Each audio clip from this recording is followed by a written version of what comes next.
मतलब मन में था कि मैं भी छत्तीसगढ़ी गाने करूं, बनाऊं, पर वो पॉसिबल नहीं हो पा रहा था। माया माया होगी माया माया मामूला फांस डारे रे।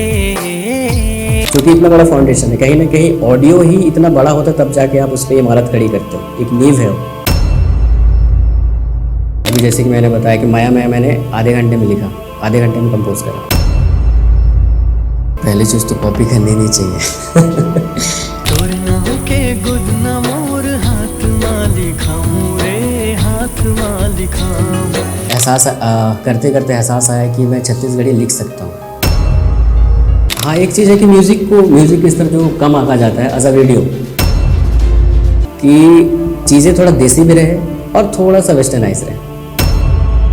आँखी आँखी झूले तोरे चेहरा रे दैया रे का हो गे मोला रे का हो गे मोला। कई गाने इतना फंसा के रख देते हैं कि 3-3 महीने निकल जाते हैं। आप अगर काम कर रहे हो तो आपको तवज्जो मिलेगा ही मिलेगा।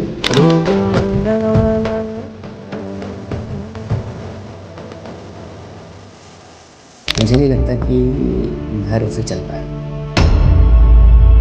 मैं करा परपोज वे ख्याला विच रोज वे ओ दिन कदों आऊ। जो गाली मैं देना चाह रहा हूँ सामने से आ जा रहा है, या फिर वो देना चाह रहा है तो मैं दे रहा हूँ।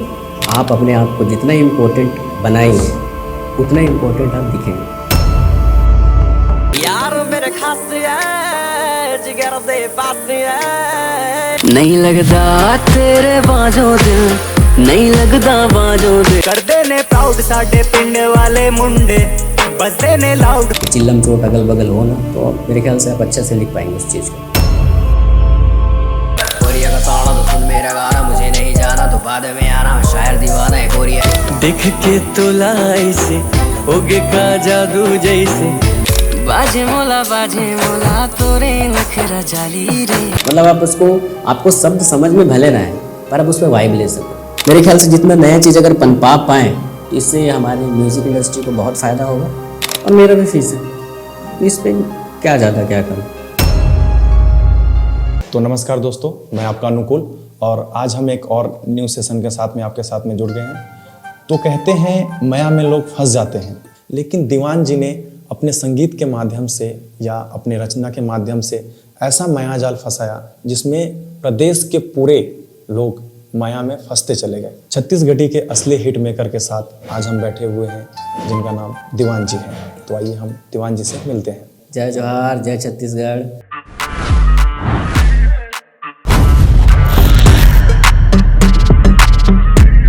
और मैं आज दीवान के बारे में कुछ बोलना चाहूँ कि दीवान जी जो कि मोर बहुत अजीज मोर बहुत खास मित्र है और अभी छत्तीसगढ़ी इंडस्ट्री में एक बहुत बड़े अपन नाम कर चुके हुआ एज ए लिरिसिस्ट कंपोजर। और मोर वर दीवान जी के महत्व की अगर मैं बात करूँ तो ओकरे गाना से मैं छत्तीसगढ़ी गाना चालू करूँ तो मोर वर तो बहुत महत्व है वो इंसान के। और ओकर जो लिरिक्स है वो कंपोजिशन है ते मोला भाते मोर जो गायक स्टाइल है ओकर हिसाब से वो काम करते है ना।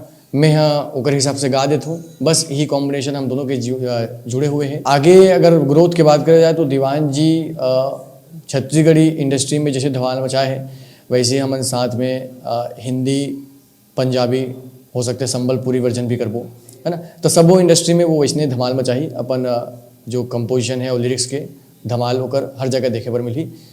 तो दीवान जी लव यू। आपने संगीत की दुनिया में कदम कैसे रखा?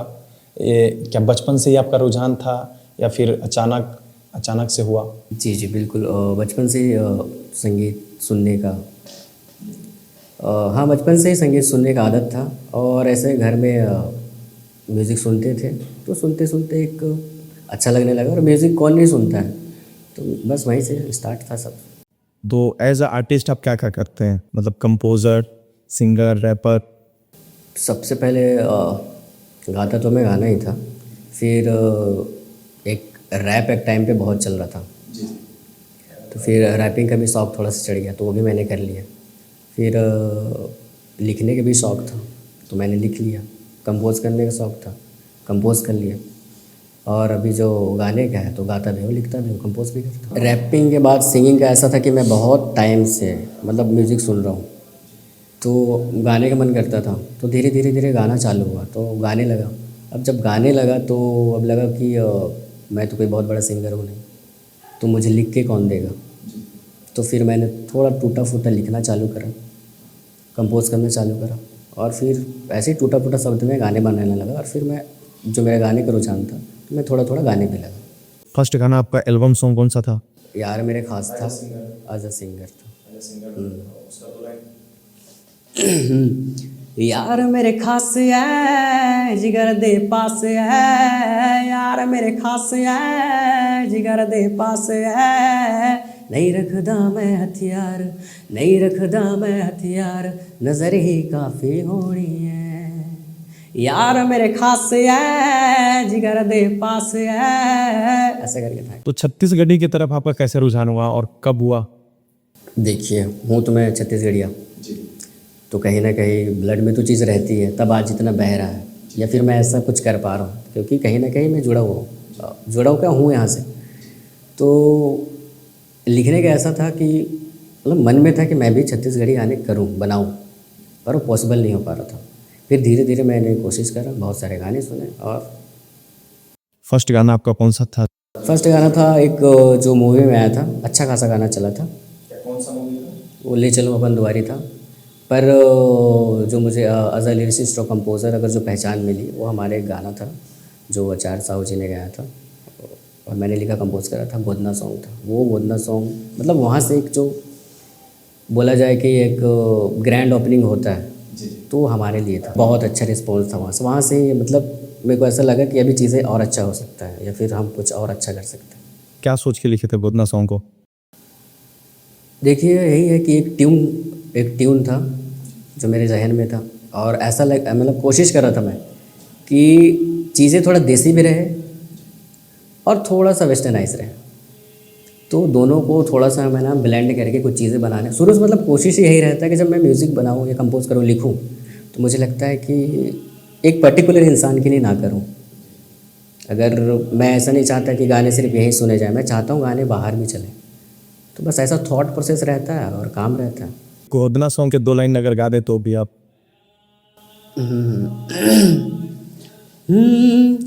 ओ जीव के बतिया उलझे सासु माँ बोली, फूटे फूटे न गोरी, चंदस में नूर चुरा के तुरमा लुटा दो थोड़ी थोड़ी, चंदस में नूर चुरा के तुरमा लुटा दो थोड़ी थोड़ी, मोर नाव के गुरना तोर हाथ मालिक दे रे हाथ मालिक, कुछ ऐसा था। तो आप फर्स्ट कंपोजिशन हिंदी में किए थे, छत्तीसगढ़ी में किए थे? फर्स्ट हिंदी था। और सुना गया है कि आप शायरी वगैरह भी बहुत अच्छा करते हैं भैया। हाँ, शौक़ है लिखने का। और शायरी का शौक़ कब से हुआ फिर आपको? देखिए, मैं तो ऐसा मतलब मेरे मन में आता है बहुत सारी चीज़ सीखने का, तो मैं बहुत शायरी सुन लेता हूँ, तो मन करता है कि लिखूं करके, तो थोड़ा थोड़ा लिख लेता हूँ। तो एक शायरी भैया जो आपके दिल के करीब हो। हाँ, एक शायरी जो है मतलब मैंने खुद के लिए लिखा है, जो मैं फील करता हूँ। तो शायरी ऐसा था, न मैं गालिब ना मैं शायर, न हूँ मैं कोई लिखारी, न मैं गालिब न शायर, न हूँ मैं कोई लिखारी, मेरी दुनिया अलग है जहाँ मैं राजा दरबारी। तो ऐसा करके मेरा। एक गाना को लिखने में क्या क्या चुनौतियों का सामना करना पड़ता है आपको? देखिए, कई बार चीज़ें बहुत स्मूथ हो जाती हैं, कई बार बहुत टफ हो जाते हैं, है ना। अभी जैसे कि मैंने बताया कि माया मैंने आधे घंटे में लिखा, आधे घंटे में कंपोज करा। कई गाने इतना फंसा के रख देते हैं कि 3-3 महीने निकल जाते हैं। ऐसा कोई किस्सा जो एक गाना हो और बहुत लंबा समय चला हो उसको लिखने में, कंपोज करने में, लेकिन वो गाना उतना अच्छा मतलब परफॉर्म नहीं कर पाया हो? हाँ, कई दफ़ा होते हैं। जैसे कौन सा गाना तो चलते तो सभी हैं, ऐसा नहीं है, पर हाँ, जिस पे ज़्यादा फोकस रहता है, मेरे को जिसमें ज़्यादा टाइम लगा के करो, वो चीज़ें कई बार उतना परफॉर्म नहीं कर पाता। आपके काम करने की प्रक्रिया क्या है? पहले आप धुन बनाते हैं या फिर पहले शब्द बनाते हैं? दोनों होता है। अगर ट्यून आ गया तो फिर आप शब्द लिख लीजिए, और अगर शब्द हैं आपके पास तो ट्यून कर लीजिए। कई बार होता है चीज़ें ऐसा कि मतलब आप एक मान लीजिएगा आप ऐसी जगह पे है जहाँ आप रिकॉर्ड नहीं कर सकते। और रही बात धुन की बात, तो धुन एक एहसास की तरह है, हवा की तरह है, वो कब आता है कब जाता है पता नहीं चलता। अगर आप उसको पकड़ लिया तो फिर वो चीज़ें रह जाती हैं, आप उसको गाना बना लोगे, लिख लोगे। पर अगर एक धुन आया और निकल गया और आप उसको लिख नहीं पाए या फिर आप उसको रिकॉर्ड नहीं कर पाए तो फिर वो तो चला ही जाता है, ऐसा है। छत्तीसगढ़ी भाषा की जो मिठास है उसको बनाए रखने के लिए आप किन किन बातों का ध्यान रखते हैं? छत्तीसगढ़ी, अच्छा देखिए इसके लिए क्या है कि पहली चीज़ तो आपको अपने बोलते हैं ना कि अपने पुरखों, जो हमारे पुरखों की जो विरासत है, जो जितने गाने गा के गए हैं, जितने बनाए हैं, जितने शब्द डाले हैं, हमको उनको सुनना बहुत इम्पोर्टेंट है। ठीक है, हम तो है कि जो भी हम कुछ चीज़ें नए नए कर लेते हैं, थोड़ी बहुत बेईमानियाँ कर लेते हैं लिखने में, कुछ वर्ड्स इधर से उधर या हिंदी ऐड कर देते हैं थोड़ा बहुत। तो यही है कि सुनना और लिखना, सुनना चाहिए, तो अगर अच्छा सुनेंगे तो अच्छा लिख पाएंगे। कहीं ना कहीं छत्तीसगढ़ी में शब्दों की कमी है, मतलब शब्दों का जो शैली है वो सही है, इन शब्दों का जो शब्दकोश है वो हमारे छत्तीसगढ़ी में मतलब कम है। तो आपको कभी मतलब कमी महसूस होता है इस चीज़ का? बिल्कुल होता है इस चीज़ का कि अगर वो प्रॉपर सब चीज़ें होती तो शायद हम कुछ इधर उधर के वर्ड्स ऐड नहीं करते। मतलब जैसे अभी बेईमानी की बात करा ना मैं, तो ये है कि लिखते लिखते या कई बार हम हिंदी वर्ड्स को मर्ज कर देते हैं, उस पर डाल देते हैं ये अच्छा साउंड करने के लिए, या फिर कुछ वर्ड्स नहीं मिलते हैं तो ऐड कर देते हैं। क्या आपको लिखने के लिए किसी खास माहौल का ज़रूरत पड़ता है या फिर मतलब किसी भी स्थिति में आप लिख देते हैं? देखिए कंपोजिशन जो है वो तो चलते चलते आ जाता है, कई बार कहीं भी घूमते फिरते आ जाता है, पर जो लिखने का जो प्रक्रिया है उसके लिए आपको चाहिए अकेलापन, कि चिल्लम चोट अगल बगल हो ना, तो आप मेरे ख्याल से आप अच्छे से लिख पाएंगे उस चीज़ को। तो माहौल का बहुत फ़र्क पड़ता है। तो सबसे पहले हम आपसे ये जानना चाहूँ कि जो मया सॉन्ग इतना वायरल हो गया, इतना सक्सेस हो गया, एक पीछे आपके का अनुभव है और अभी आप मन कैसे महसूस करा हो? फीलिंग तो बहुत अच्छा है, आना इतना अच्छा चल रहा है, इतने अच्छे रिस्पॉन्स मिल रहे हैं, बहुत सारे स्टेट में चल रहे हैं और बाहर भी चल रहे हैं, तो बड़ा अच्छा लग रहा है। और एक्सपीरियंस की बात रही तो बहुत अच्छा था, और इसका जो बिहाइंड द सीन है, जो मैंने पीछे लिखा इस गाने को, कंपोज करा है, वो भी बहुत अच्छा है। दीवान जी, हमने आपका बहुत सारा पॉडकास्ट देखा है, बहुत सारा तो नहीं मगर जिसमें भी देखा है उसमें ये बात सामने आती है कि आपको लिखने का बहुत शौक़ है और आप बहुत सारे लैंग्वेज में गाने लिखते हैं, जैसे कि छत्तीसगढ़ी, पंजाबी, हिंदी, है ना, और शायद भविष्य में उड़िया लैंग्वेज भी आने वाला है। तो हम आपसे ये जानना चाहते हैं कि अदर लैंग्वेज में लिखने में आपका सबसे अच्छा पकड़, जो सबसे अच्छा पकड़ है वो कौन से लैंग्वेज में आप अपने आप को पाते हैं, जिसमें आप कंफर्टेबल? वो तो है हिंदी, क्योंकि हिंदी ऐसा रहा कि स्कूलिंग या घर से बाहर जाना तो सब हिंदी में ही था, तो हिंदी बहुत कंफर्ट है, या जो ज़्यादा मेरे को सहज महसूस होता है।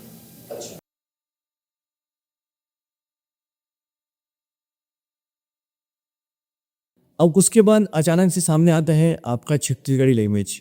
तो ये जो छत्तीसगढ़ी लैंग्वेज में जो आप अभी हिट के ऊपर हिट दे रहे हैं, तो ये सिलसिला कब से चालू हुआ? हूँ तो मैं छत्तीसगढ़ से और बहुत प्रेम है, और रही बात छत्तीसगढ़ी भाषा बोली की तो बहुत मीठा है। हाँ, मेरे को थोड़ा बोलने में थोड़ा सा तकलीफ़ होता है, क्या बोलूँ, बोलने में थोड़ा सा परेशानी होता है, पर एहसास करते करते एहसास आया कि मैं छत्तीसगढ़ी लिख सकता हूँ, क्योंकि छत्तीसगढ़ की जो बोली है बहुत मीठी है। तो कोशिश करते करते सुनते, क्योंकि सुनता बहुत था मैं, और जितने भी हमारे पुराने आर्टिस्ट हैं यहाँ पे, ये हमारे जो लेजेंड्स हैं, उनके जो गाए गाने हैं बहुत सारे, वो सब मैं सुनता था, तो मेरे को बहुत मज़ा आता था, तो मन करता था करे करके, तो बस धीरे धीरे चल पड़े और सीखते सीखते थोड़ा लिखने लगे। उतना खास तो नहीं लिखता हूँ, पर हाँ लिख लेता हूँ। तो हम आपसे हिंदी में एक चाहेंगे कि आप गुनगुना लें यार मेरे खास है जिगर दे पास है, यार मेरे खास है जिगर दे पास है, नहीं रखदा मैं हथियार, नहीं रखदा मैं हथियार, नज़र ही काफ़ी होनी है, यार मेरे खास है जिगर दे पास है। ऐसे ही था। जो मया हो के मया गाना है, इस गाने को लिखने या कंपोज करने का ख्याल कैसे आया? क्या यह किसी असल घटना से प्रेरित है या बस एक कल्पना? ये कल्पना नहीं है, ये एक रचना है। देखिए ऐसा था कि जो कंपोजिशन करने का एक मतलब एक मन में था ऐसा कि ऐसा ट्यून तैयार किया जाए ना जो एक सीमित ना हो, मतलब आप उसको आपको शब्द समझ में भले ना आए पर आप उस पर वाइब ले सको। तो मेरा ख्याल था ऐसा कि कुछ बने, और एक दिन ऐसा आया, एक रात ऐसी थी कि कुछ चीज़ें मेरे जहन में आया और धीरे धीरे मैं गुनगुनाते गुनगुनाते उसको कब लिखने लगा, महज मेरे को लगता है आधे घंटे में गाना लिख के और कंपोज करके तैयार हो गया। फर्स्ट ऑफ ऑल जो ट्यूनिंग है, मेरे जहन में था कि भाई ट्यून ऐसा हो जो हर कोई सुन सके, तो ख्याल था ट्यूनिंग का। उसके बाद जब ट्यून मन में चलने लगा फिर वर्ड्स लाए, वर्ड्स आए, राइमिंग में अच्छा लगा तो फिर मैंने वो लिख दिया। मैं हो कि मैंने छत्तीसगढ़ी गानों को छत्तीसगढ़ से बाहर भी पहचान दिलाई है। आपको क्या लगता है कि नेशनल लेवल पर हमारे गानों को और पॉपुलर बनाने के लिए क्या करना चाहिए? जैसे कि मैंने कहा है कि आप पढ़ेंगे, आप सुनेंगे तो मेरे ख्याल से ज़्यादा एक्सपीरियंस कर पाएंगे, चीज़ों को लिख पाएंगे। ज़्यादा सुनेंगे जो अच्छा ट्यून जहन में आएगा तो आप गाना बना सकते हैं उससे। पहली चीज़ तो कॉपी करनी नहीं चाहिए। और अब जो कर रहे हैं उनको मैं ऐसा कुछ एडवाइस नहीं करना चाहूँगा, मैं बहुत बड़ा कुछ हूँ नहीं तो मैं इतना कुछ बोलना चाहूँगा, पर ये है कि कॉपी नहीं करनी चाहिए। और मेरे ख्याल से जितना नया चीज़ अगर पनपा पाएँ तो इससे हमारे म्यूज़िक इंडस्ट्री को बहुत फ़ायदा होगा, नए कलाकारों को बहुत फ़ायदा होगा, एक नए राइटर को अच्छा मौका मिलेगा, कंपोज़र को अच्छा मौका मिलेगा, सिंगर्स भी अच्छे गाएंगे, सबका जुड़ा हुआ है तार। बिल्कुल नहीं, अगर आपको अपना म्यूज़िक एक्सपैंड करना है, आप चाहते हैं कि आपका म्यूज़िक बाहर बजे, तो आपको इनोवेशन में ध्यान देना होगा, नए ट्यून बनाने होंगे, तब आप रीच कर सकते हैं उनको, ऐसे नहीं कर सकते। छत्तीसगढ़ी म्यूजिक इंडस्ट्री में क्या एक लेखक या संगीतकार सिर्फ अपनी कला के नाम पर घर चला सकता है? क्या आपको लगता है कि यहाँ टैलेंट के हिसाब से फीस बहुत कम दी जाती है? नहीं, मुझे तो अभी ये पॉसिबल नहीं लगता है, क्योंकि जिस हिसाब से यहाँ पे लिरिसिस्ट और कंपोज़र का हाल है, मुझे नहीं लगता कि घर उससे चल पाएगा। तो थोड़ा तो मुश्किल अभी लगता है, इन फ्यूचर बढ़ जाए पर अभी नहीं तो पॉसिबल नहीं। यहाँ पे तो ऐसा कोई कॉन्सेप्ट है नहीं, और मुझे लगता है वन टाइम पेमेंट होती है और वन टाइम में ही रहता है, ऐसा कोई लॉन्ग टर्म उनको कुछ मिलता नहीं है, वन टाइम पेमेंट से ही अभी तक मेरे को लगता है होता है ऐसा। लगभग सारे गाने आचार्य साहू जी के साथ आते हैं, तो आप दोनों का ही जो कॉम्बिनेशन है इसके बारे पे आप क्या बोलना चाहेंगे? मतलब क्यों आप दोनों साथ हैं और ये कहाँ तक जाने वाले हैं, इसके बारे में कुछ आप बताना चाहेंगे?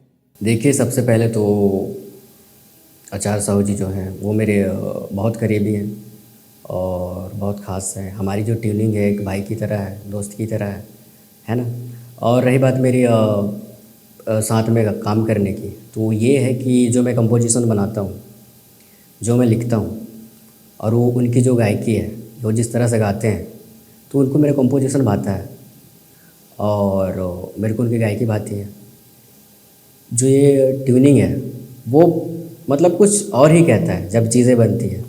तो मेरे को लगता है हम दोनों का साथ करने का, जो साथ रहने का या काम करने का जो तरीका है, या जिस तरह से हम साथ हैं, तो कहीं ना कहीं एक काम को लेके भी और एक समझ के तौर पे, तो इसलिए हम साथ में काम करते हैं। जैसे ऐसा कुछ किस्सा है जो आपने आचार्य साहू जी के साथ में जो ट्यूनिंग की बात की तो आपके ख्याल में आया और वो मतलब बोल दिए? हाँ, कई दफ़ा होता है, या हम कहीं ट्रैवल कर रहे हैं या कहीं मार्केट में हो, या फिर कुछ चीज़ देख के, या कुछ अचानक से जो गाली मैं देना चाह रहा हूँ सामने से आ जा रहा, या फिर वो देना चाह रहा है तो मैं दे रहा हूँ, है ना। तो ऐसे कई किस्से हो जाते हैं। फिर कुछ ट्यून बनता है, तो जब हम बनाते हैं तो जो ट्यून कभी कभी लगता है ना कि यार ये छूट रहा, तो मैं कुछ मिस करते रहता हूँ। फिर वो फिलअप कर देते हैं उस चीज़ को, अरे ऐसा लगे क्या, तो मैं फिर बोला अरे हाँ यार ये तो अच्छा लगेगा करके। फिर ऐसे चलते रहता है हम लोग, काफ़ी टाइम, बहुत टाइम होता है ऐसा। इस इंडस्ट्री में कंपोजर को उतना अहमियत नहीं मिलता है जितना सिंगर्स को, एक्टर्स को दिया जाता है। देखिए, मैं तो कहता हूँ कि सब खुद के ऊपर होता है। आप अपने आप को जितना इम्पोर्टेंट बनाएंगे उतना इम्पोर्टेंट आप दिखेंगे। और रही बात अहमियत की, तो अहमियत बनानी पड़ती है। जैसे आपका काम बोलता है। आप अगर काम कर रहे हो तो आपको तवज्जो मिलेगा ही मिलेगा। आप उस लेवल का काम करोगे, हर कोई आपसे काम करना चाहेगा। और क्यों नहीं, जो फाउंडेशन तैयार कर रहा आदमी उसको नहीं देखेगा तो किसको देखेगा। मुझे तो बस एक ही चीज़ दिखता है कि काम करना चाहिए। अगर आप काम कर रहे हैं, आप उस लायक हैं, तो मुझे नहीं लगता है कि आपको कोई कुछ चीज़ के लिए मना कर पाएगा, जहाँ तक मैंने देखा है। हाँ, एक चीज़ है कि म्यूज़िक की स्तर जो कम आंका जाता है एज अ वीडियो, जैसा कि आपने बात करी, तो ऐसा है ना कि जो ऑडियो का सेक्शन होता है ना, ऑडियो में प्रोड्यूसर्स जो होते हैं, जो भी है, इन्वेस्टर हैं, जो भी है, वो ऑडियो को इतना ज़्यादा प्रेफरेंस नहीं देते, क्योंकि इतना बड़ा फाउंडेशन है। कहीं ना कहीं ऑडियो ही इतना बड़ा होता है, तब जाके आप उस पर इमारत खड़ी करते हो, एक नींव है वो, ऐसा है। तो यहाँ के ऐसे कर देते हैं कि ऑडियो को बहुत कम प्रेफरेंस मिलता है, वीडियो को ज़्यादा मिलता है। और कई दफ़ा ऐसा होता है कि कई लोग अपने जो भी है काम करते हैं, तो वीडियो को बड़ा बनाने के चक्कर में वीडियो पे इन्वेस्ट कर देते हैं, पर ऑडियो में नहीं करते।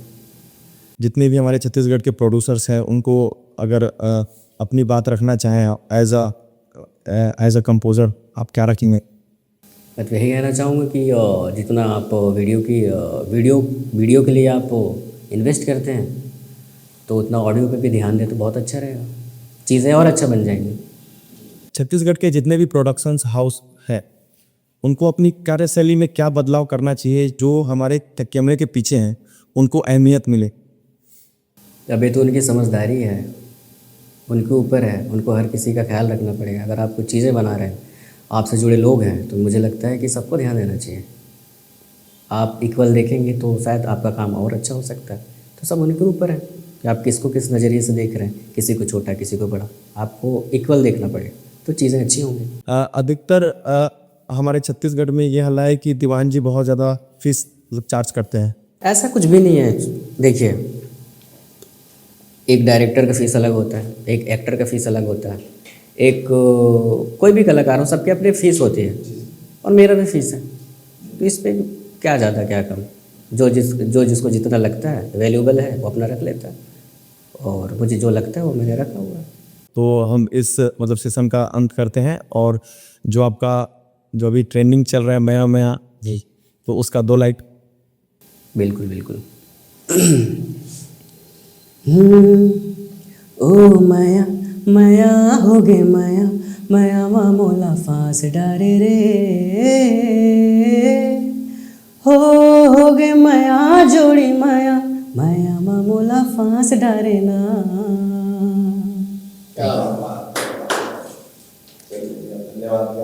जय जोहार, जय छत्तीसगढ़, और बहुत बहुत धन्यवाद सब्बो जनता मल्ला।